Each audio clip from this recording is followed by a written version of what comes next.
Hello ladies and gentlemen, j'espère que vous allez bien. Je suis Idouguelo, bienvenue dans notre toute première émission, l'Anneau.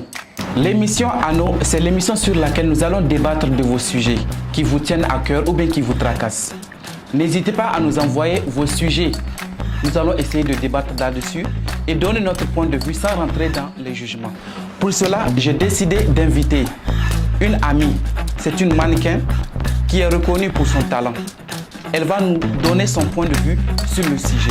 Accueillez avec moi Barira Moussa, s'il vous plaît. Alors Barira, bonsoir.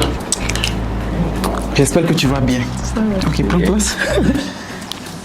Alors, aujourd'hui tu as été invité sur notre plateau pour donner ton avis sur l'anneau qui a été envoyé par une internaute. Je vais te lire l'anneau comme ça, tu vas donner ton point de vue. J'espère que tu ne seras pas très tranchante parce que je ne connais ta bouche. Il n'y a pas bonne chose qui sort dedans.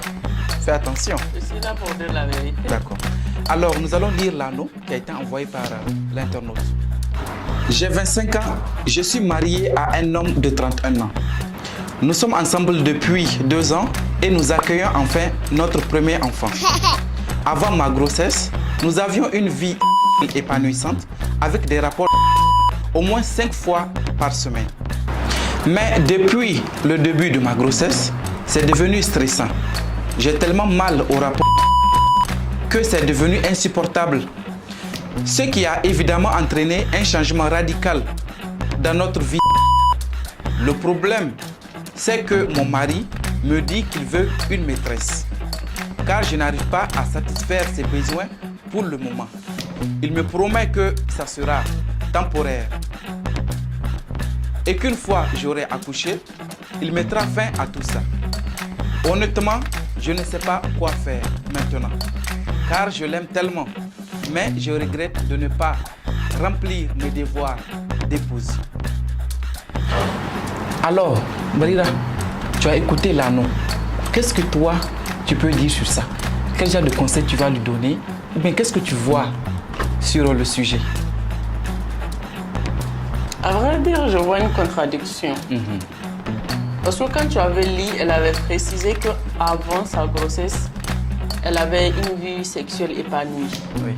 Donc je me dis, on ne porte pas de jugement, mais si la vie qu'elle avait eue pendant 2 ans sexuellement était épanouie, comment un homme qui a vécu 2 ans avec une femme, étant toujours apte à faire, ne peut pas supporter le manque de l'attente jusqu'après la grossesse. Tu vois un peu? Parce que quand il dit, je veux essayer de voir quelqu'un et après quand tu vas accoucher, je veux renoncer, il n'y aura pas de renoncement parce qu'il y aura de l'attachement après. Qui te dit qu'il y aura de l'attachement? C'est juste pour satisfaire sa libido? S'il peut satisfaire sa libido en disant à sa femme qu'il veut une maîtresse enceinte, qu'il veut une maîtresse, ça veut dire que ça ne va pas s'arrêter là. Donc, parce que si la maîtresse en question ne répond pas à ses critères, il va vouloir voir d'autres. Et quand tu commences, ça commence toujours par un.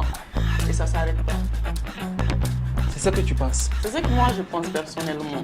C'est ce que moi je pense. Après, ça dépend de elle, la femme, ce qu'elle veut. Mais le mari, lui, il a mal fait de vraiment dire à sa femme étant enceinte. Parce que être enceinte, c'est un autre niveau. Il y a la souffrance, il y a la douleur, il y a tout.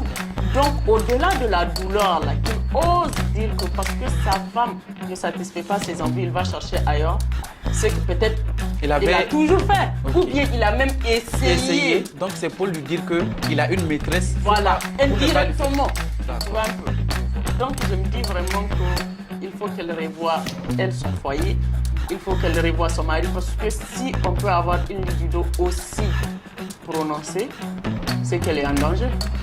Son foyer est en danger? Elle-même en question, elle est en danger. Ok. Je n'ai pas compris, elle-même elle est en danger. Qu'est-ce qui dit que la maîtresse ne peut pas la remplacer? Rien. Non. Lui, il a dit qu'il veut juste satisfaire sa libido. Puisque sa femme a déjà mal pendant les rapports. Donc, moi, je ne vois pas d'inconvénient d'aller chercher ailleurs. Toi, à la place du monsieur, sachant que ta femme, elle a toujours fait ce que tu veux, autant que dans votre vie conjugale. Je suis d'accord. Comment tu peux être égoïste au point de ne pas regarder la souffrance de ta femme étant enceinte de votre premier enfant et lui dire que tu vas avoir une maîtresse, sachant qu'une femme, elle est jalouse. Ok. Mais au-delà de la jalousie, là, il y a aussi le respect. C'est un manque de respect. Parce que c'est toi qui l'as enceinte. Elle n'a pas ramassé la grossesse elle seule. Donc le fait qu'elle ait mal, tu dois partager la douleur. Et le fait de vouloir d'une vie épanouie, c'est aider en quelque sorte, si tu peux, à la réconforter ou aller doucement. Ça dépend de comment tu t'y prends. Parce que vous ne pouvez pas garder le même énergie que quand elle n'était pas enceinte. Parce qu'une femme enceinte, on connaît, c'est fragile, c'est douce, c'est délicatesse et tout. Donc tu pouvais peut-être réduire toi ce que tu ressens en allant tout doucement. Jusqu'à ce que vous retrouviez le rythme normal. Il est habitué à faire au moins 5 fois par semaine. Imagine, toi qui as une libido qui est tellement élevée et que on te donne 5 fois à manger et que maintenant on te dit, toi là, tu ne vas plus encore manger. Ma chérie, il n'a qu'à faire comment? Il n'a qu'à continuer à jeûner. Qu'est-ce qu'il doit faire? Elle n'a pas... Non, elle il va avoir des dit... répercussions sur sa santé. Ça ne va pas avoir de répercussions sur la santé. C'est pour lui dire que ma chérie, franchement je t'aime. Comme tu ne peux pas satisfaire moi mes besoins, je vais aller chercher ailleurs. Mais moi j'aurais voulu à ce que le gars ne lui dise pas d'aller voir ailleurs et de revenir sans qu'elle ne le sache. Parce que maintenant là, la femme, elle aura moins confiance en elle. Tu comprends? Donc elle va passer toute sa grossesse en train de réfléchir. Ensuite, vous savez très bien qu'une femme en grossesse ne veut pas être... On ne veut pas à ce qu'elle soit stressante. Et il faut qu'elle suive, comment on appelle ça, sa grossesse du début jusqu'à la fin en toute tranquillité. Tu comprends? Oui. Mais franchement, moi, je dirais que le monsieur n'a pas tellement bien réfléchi. Dire à sa femme que si tu ne peux pas me donner, j'irai voir ailleurs. Donc, peut-être ça veut dire que déjà, il a commencé à voir ailleurs ou bien il a l'habitude pour ne pas que sa femme ait une surprise désagréable ou bien... Voilà. Donc, il a voulu venir en matière quand il faut. Tu comprends? Mais la femme, elle n'a pas dit qu'elle ne lui donnait pas. Elle n'a pas dit ça. Elle a dit qu'elle ne supportait pas la cadence parce qu'elle a mal. Dire je donne pas et dire je supporte pas, c'est pas la même chose. Ça veut dire que le monsieur n'y va pas doucement. Donc je crois qu'il n'y va pas doucement. Il va falloir qu'il aille, comment on appelle ça, un langage sexuel très... Et après, même si on a l'habitude de le nourrir 5 fois par jour, je me dis quelqu'un qui a l'habitude de manger 5 fois par jour, tu es déjà rassasié. Donc si on te dit on te donne à manger 2 fois par semaine, tu peux t'y adapter. Pourquoi on jeûne? Pourquoi tu t'es marié? Pour être épanoui. Exactement, donc, pour ne pas beaucoup aller voir ailleurs. Pourquoi et tu prendre pars beaucoup voir de péché. ailleurs alors que tu as une femme à la maison qui a besoin de ton aide, toi? Parce qu'elle est souffrante. Quand elle est souffrante, elle dit qu'elle ne supporte pas. C'est que si moi-même, tu fais un truc qui te fait mal, donc je peux t'expliquer pour dire que, un tel, franchement, quand on fait l'acte, je ne suis pas à l'aise, ça me fait mal. Ça veut dire au monsieur, ça veut dire que même si elle n'a pas dit ça ouvertement au monsieur, ça veut dire que, monsieur, j'ai mal dans mon Jessica. Je ne peux pas te donner. Il faut patienter, quand je vais accoucher, je vais te donner. C'est pas... En tout cas, moi, je crois que c'est difficile là, en tant que... Il faut se mettre à la place aussi de l'homme, il faut le comprendre. C'est pourquoi je te dis, on est en train de débattre sur les sujets sans pour autant critiquer. Parce qu'on ne critique pas. On ne critique pas, oui. On je suis dit, d'accord. vous pouvez comprendre une situation, mais jamais la douleur d'une situation parce que tu n'es pas à la place de la personne qui vit la situation. Très d'accord. Nous, on ne fait que parler. Tu vois un peu. Maintenant, qu'est-ce que tu veux que le gars fasse? Moi, il n'a qu'à prendre une seconde épouse, oui. Ou bien... Dans la logique où il s'est dit qu'il ne peut pas attendre. S'il n'a pas les moyens. Après, s'il n'a pas les moyens, il n'a Hein? C'est ça. Oui. Et avoir des... Je préfère 1000 fois que mon mari se que d'aller voir ailleurs. En tout cas, même si c'est... Je crois que la femme peut l'aider à se... Ensuite, c'est pas... Elle peut lui faire des choses pour le soulager. Je suis vraiment d'accord. Mais est-ce vous que aussi, l'homme les est femmes, d'accord? les femmes aussi. Il va falloir être très tactile ou bien comment on appelle ça, tic-tac. Je ne sais pas comment est-ce que je vais dire ça, mais il va falloir que c'est les Hausa qui disent qu'il y a qu'est-ce que c'est là. C'est pas parce que... Tu sais tout ça là, non? C'est parce que les femmes ne maîtrisent pas les côtés sensibles de leur mari. Si je sais que le fait de toucher le ventre de mon mari, ou bien la poitrine, ou bien caresser sa tête, peut lui soulager, je peux lui faire tout cela. Ce n'est pas seulement la voix de Jessica qu'on peut satisfaire un homme. Par contre, il y a la... Oui. Et elle n'a qu'à opter pour cela. Il va falloir qu'elle ait une discussion très sérieuse avec son mari pour qu'il puisse mettre les points sur les i. Ah mon bébé, tu ne peux pas faire l'autre côté, mais si la ça te va. L'essentiel, c'est Mais pour le soulager. Avant. Moi, je crois que c'est mieux que même la... Parce que quand la femme va lui faire la... Il y aura des hasanats qui seront donnés dans les deux Mais côtés. après, est-ce que... Parce que c'est pas tous les hommes qui... Tous les hommes. Non, pas tout. Pas tout. Il y en a qui te disent que, ok, on peut tout faire, mais tant que moi je passe pas à l'acte, j'arrive pas à me soulager. Tu vois un peu? Il y en a qui le disent. Mais il va devoir prendre des sacrifices. Mais après, il n'a pas le choix. Il y a aussi l'aspect où toi, qui es la femme, essaye d'avoir, même si tu as, en fait, le fait de, je me dis, et passer toujours à l'acte avec ton mari, c'est pas ce qui définit une vie épanouie. Parce que c'est pas toujours la personne, entre guillemets, si on peut appeler ça comme ça, excusez-moi. C'est pas toujours ça. Pour être satisfait, il faut juste être là dans le mood. Il faut changer les cadences. Pas forcément on est toujours là couché, soit sur les côtés, soit sur le dos, soit sur le ventre. Non, il y a plein de jeux érotiques que vous pouvez faire. Il y a plein de films que vous pouvez regarder. Vous dites que les hommes nigériens sont compliqués. Si le monsieur dit ne me va pas, caresse ne me va pas, il va falloir que tu me donnes la chose que moi je veux. Raison pour laquelle il a proposé. Je veux voir une maîtresse dehors. Donc ma chérie, si tu sais que tu ne peux pas supporter, va falloir permettre à ton mari d'aller chercher ailleurs. S'il n'a pas les moyens de prendre une seconde épouse, là, c'est compliqué. Franchement, c'est compliqué. Non. Franchement, En fait, rien n'est compliqué. Quand tu regardes... je sais, mets-toi à la place de l'homme. Non. C'est pas Attends, aussi je difficile sais que pas ça. d'être à la place de l'homme, je sais pas d'être à la place de la femme. Oui. J'essaie d'être au Juste milieu, ok. Et si tu regardes bien, la femme, elle, c'est pas de son gré. Genre, quand elle dit à son mari qu'elle a mal, c'est pas comme si elle fait ça exprès.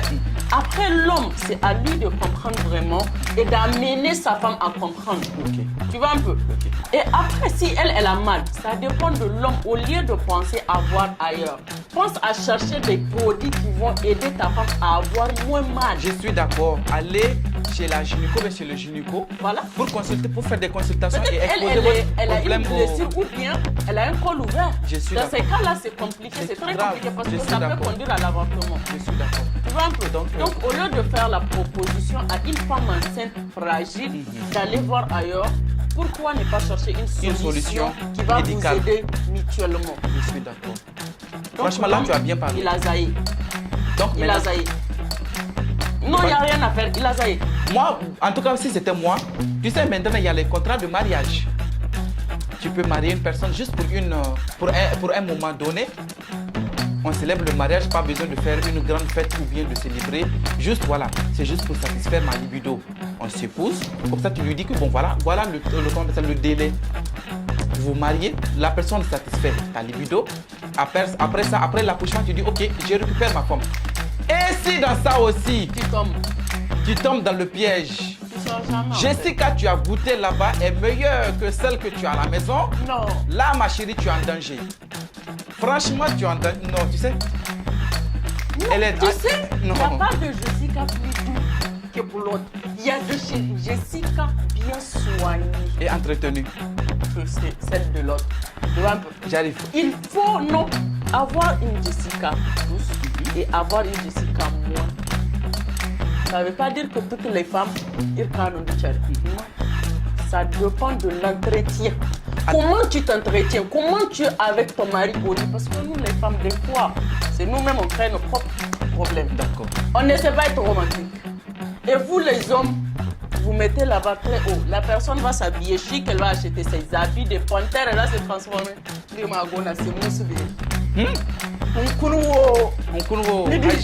Ça décourage. Non, c'est parce que la dame n'a pas l'habitude de faire toutes ces choses. Mais voilà, Tu vois? justement, parce qu'elle n'a pas l'habitude. Parce que vous, les femmes, là, vous avez un problème. Vous avez un problème. Sérieusement, non. Avant d'être dans le foyer, vous vous faites belle. Vous êtes la Miss Monde. Vous êtes la femme que vous êtes, que vous pensez être. Mais dès qu'on vous met dans le foyer, vous devenez la servante de la maison. Ça aussi, on peut en parler? Ok, on peut en parler. Oui. Tu sais Bon, pourquoi? c'est pas qu'on dérive du sujet, mais On quand va même, on pas va mettre un peu dériver voilà. du sujet. On va juste essayer de faire Vite rapidement. fait, ok. Quand tu te maries avec la femme qui suit, elle n'a pas les tâches ménagères à faire. Ça, c'est une option. Ça n'a rien à voir. Elle ne s'occupe pas de la maison. Toi, tu avais le temps libre pour toi après ton boulot. Tu avais ton salaire auquel tu partages peut-être avec ta famille, mais pas avec elle personnellement. Tu vois un peu. Donc, tu as vraiment le temps de lui donner d'argent pour acheter, pour vraiment subvenir à ses besoins. besoins. Mais là, après votre mariage, il y a les loyers à payer. Si vraiment Plus de charges à supporter. voilà, tu as la nourriture à acheter, il y a des habits, il y a des médicaments, tu vois un peu. Et après, nous les femmes, vraiment, hein, la moindre des choses que tu peux faire, il n'est pas nous autant que nous. C'est la moindre des choses. Après le mariage, vous devenez très fainéante. Et puis aigrie. Elle est très énervée. Qu'est-ce qui fait Parce ça? que Une femme aigrie aussi, c'est parce mais que d'un des autre fois, côté, tu du t'es côté, dit que une femme aigrie, quand tu vois une femme mariée qui est aigrie, c'est que elle côté n'est pas sexuel, épanouie sexuellement. c'est que c'est mort. Non, elle n'est pas épanouie. Il faut piner vos femmes. C'est la partie la plus importante. Moi, j'ai vu des couples, ils se frappent matin, midi et soir. Mais quand le côté Mougouli est assuré, elle n'ira nulle part. Elle est là à la maison. Donc, côté sexuel, quand tu n'as là, pas soyez faim. égotes. Quand tu n'as Quand tu vois, non, sors, tu jappes. tu as vu, Quand non, tu parles de tes amis, on te regarde. tu vois, non, tu as brilles à marié mille ta feux. femme. Tu brilles, mon frère. Ah, Tu vois, tu as- les Il n'a qu'à garçons. ne pas donner nourriture. S'il gère là-bas, c'est bon. Non, la nourriture n'a qu'à venir. Mais là, elle va venir. La nourriture n'a qu'à venir parce que sans la nourriture, il n'y aura pas assez d'énergie parce que On n'a pas besoin d'énergie. en faisant l'acte, On a l'énergie, besoin on de boire beaucoup de jus, mon frère, et de l'eau. de l'eau. Ok. On n'a pas besoin de manger. Quel est le comment on appelle ça? Le conseil final que tu as donné à cette femme et aussi à son mari? Je dirais que le mari, il devrait songer à amener sa femme à l'hôpital déjà pour des consultations et examens et savoir ce qui ne va pas réellement avec elle. Parce que ce n'est pas normal qu'elle ait autant mal. C'est pas normal. Si elle dit qu'elle a mal au point d'exprimer la douleur, c'est qu'elle a vraiment mal. Donc au lieu de vraiment songer à voir ailleurs, il n'a qu'à juste se concentrer sur la santé de sa femme et après demander conseil pour lui-même comment il peut faire pour vraiment contrôler son envie. Parce qu'avoir une libido aussi élevée, c'est pas bien. Autant pour lui et pour la femme aussi. Même si c'est des choses auxquelles il est habitué, je me dis que c'est pas normal de ne pas pouvoir contrôler juste pour un temps. Parce que si on regarde bien, 9 mois, ce n'est rien. Ce n'est rien par Comparé rapport aux 2 ans à qui la ont passé. Non, pas ça même, à la vie de célibat qu'il Oui. a vécu pendant combien d'années. Effectivement. Donc si moi je comprends le mec, il Non, a peut-être il a donc, une matin, vie, midi, c'est pas soir. très mouvementé. Peut-être aussi qu'il est habitué à avoir plusieurs femmes à la fois. Exactement. Donc du coup, ce qu'il a à la maison ne lui suffit pas. Pourquoi on dit autant une femme qu'un homme, quand tu t'y habitues à passer de gauche à droite, tu auras du mal à rester dans ton foyer une fois marié. Parce que Sauf si on ne te sert pas très bien à la maison. On te sert jusqu'à ce que tu t'évanouis sur le lit. Elle s'est évanouie, c'est dans l'évanouissement là, elle a eu grossesse. Je Maintenant, ne elle a suis pas mal. d'accord. Non, Je ne suis pas c'est dans d'accord. l'évanouissement. Elle dit qu'elle a eu une vie très Épanouissante, N'oublie oui. pas l'aspect très épanoui. Ça veut dire que là, même elle, quand elle est là, Elle elle suivait le parle, rythme. mais elle est en train de se remémorer les moments passés. Donc, Bon, peut-être qu'elle aussi, elle a toujours envie, mais le fait elle a d'avoir envie, les mais elle a douleurs. mal. C'est pourquoi je te dis qu'il devrait songer À aller à à l'hôpital. aller faire des consultations et tout. Au lieu de chercher une autre femme, Femme. l'argent Bien que sûr. toi, monsieur X, que tu vas partir gaspiller là-bas chez la Chisa, parce que nous, on est Chisa. Ensuite, elle sera- on il est sera dehors, exposé On prend beaucoup d'argent. à beaucoup on de n'aime pas maladies. les fake. À plus de ça, peut-être toi-même, tu es vilain là-bas, dans ton foyer. Ta femme est en train de te supporter comme ça, tu veux chercher ailleurs. Faut l'amener à l'hôpital. Yeah, tu as trop jugé le monsieur. Je l'ai trop jugé parce que j'aime pas les hommes infidèles. Ça, c'est ingrat. Hein? On te sert 9 mois que tu peux pas attendre. 9 mois, pourquoi? Tu peux attendre un an ta femme si vraiment tu l'aimes. madame en question, essaye de prendre des produits naturels, essaye de te faire des tisanes parce que c'est pas normal que tu aies autant mal. Après, essaye de voir la recommandé même cadence, pendant la grossesse pendant la de faire des cadence. rapports. Essaye de... Parce que ça aide, comme on dit, entre guillemets, je sais pas, je suis jamais passée par là. Ça aide à l'accouchement et tout, parce que ça déteint les nerfs, ça te soulage d'être nerveuse, tu seras moins aigrie. Et paraît-il aussi que tu auras un teint très éclaté. Hein? C'est ce qu'on dit, je sais pas trop. Non, quand tu es épanouie sexuellement, ça se voit sur toute ta vie, voilà. même pas Tu physiquement. déjà, mais moi je dis parce que je gêne. Lundi et jeudi. Donc, madame, songe à gêner déjà dans ton foyer si tu peux après ta grossesse.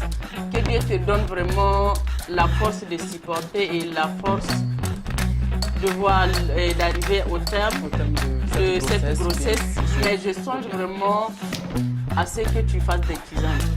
Et essaie de voir ce qui ne va pas parce que c'est pas normal que tu aies autant mal. Si tu as mal, c'est qu'il y a forcément quelque chose qui ne va pas. Et après les consultations, vous pouvez essayer de voir toi et ton mari prendre une décision de savoir comment vous allez vous prendre et si tu vas peut-être te surpasser dans ce que tu lui fais. Essaye de te surpasser pour garder ton mari. Parce que le fait qu'il songe déjà à avoir quelqu'un, c'est qu'il y a une vie sur roche. Peut-être qu'il a déjà commencé à avoir quelqu'un qui l'attire physiquement parce que les hommes, eux, quand il s'agit de vraiment satisfaire leurs envies, ils oublient le cerveau. Le cerveau n'existe plus, qu'elle soit belle, moche, l'essentiel c'est qu'elle soit propre. Donc, vous avez entendu le point de vue de Mademoiselle Barira qui est en face de vous. Elle a donné son point de vue. Alors moi, ce que je dirais au monsieur, il faut essayer de comprendre ta femme. Vous avez eu une vie très épanouissante dans le passé. Ce n'est pas les 9 mois ou bien les 8 mois qui restent que tu ne vas pas supporter. Essaye de beaucoup jeûner si tu es musulman. Même si tu es chrétien, tu peux jeûner. Ensuite, essaye comment on appelle ça, d'oublier cela. Fais beaucoup le sport. Et j'espère que ça va aller dans ton couple, dans ton foyer. Alors, Barira, merci beaucoup de donner ton point de vue, d'être passé sur mon plateau. Ta présence m'a fait beaucoup de plaisir. C'est toujours un plaisir de répondre à des invitations. Merci beaucoup. Ensuite, n'oubliez pas de nous envoyer vos anneaux sur les numéros qui vont s'afficher sur l'écran ou bien sur notre page Zboost. Vous pouvez nous écrire en inbox. Comme ça, nous allons essayer de débattre comme aujourd'hui sur les sujets crépitants et crépitantes. Même si tu es mort, tu es parti dans l'au-delà, tu as vécu là-bas, amène-nous tes sujets. On va crépiter, décortiquer pour vous donner. Car c'est ça qu'on sait faire. Merci et à très bientôt.